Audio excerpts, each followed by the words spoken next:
नमस्कार. आज आम्ही नाशिकमध्ये आहे. नाशिकच्या लोकप्रिय आमदार फरांदे मॅडम आज ह्या ननावरे कुटुंबियांच्या दुःखामध्ये सहभागी झालेल्या आहेत. मॅडम, तुम्ही आज ह्या प्रकाश पॅंथर ननावरे साहेब यांच्या निधनाने त्यांच्या कुटुंबाचं सांत्वन करायला आलात.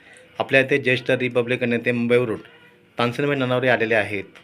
काय आपण प्रतिक्रिया व्यक्त कराल? प्रकाश ननावरे हे माझ्या मतदारसंघामधील अतिशय कुशाग्र बुद्धिमत्तेचं अतिशय नावलौकिक मिळालेलं आहे. आणि आंबेडकर चळवळ असेल, दलित पॅंथरची चळवळ असेल, दलित पॅंथर संघटनेचे ते संस्थापक सदस्य होते.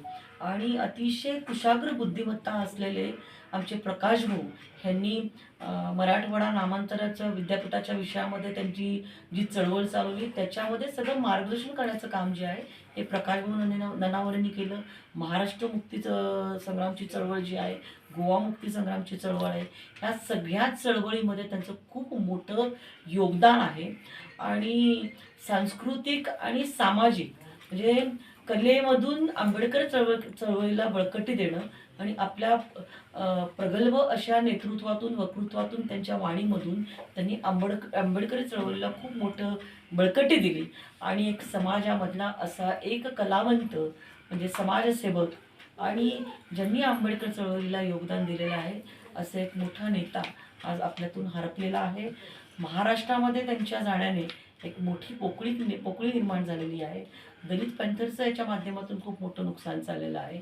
आंबेडकर चळवळीचं मोठं नुकसान झालेलं आहे.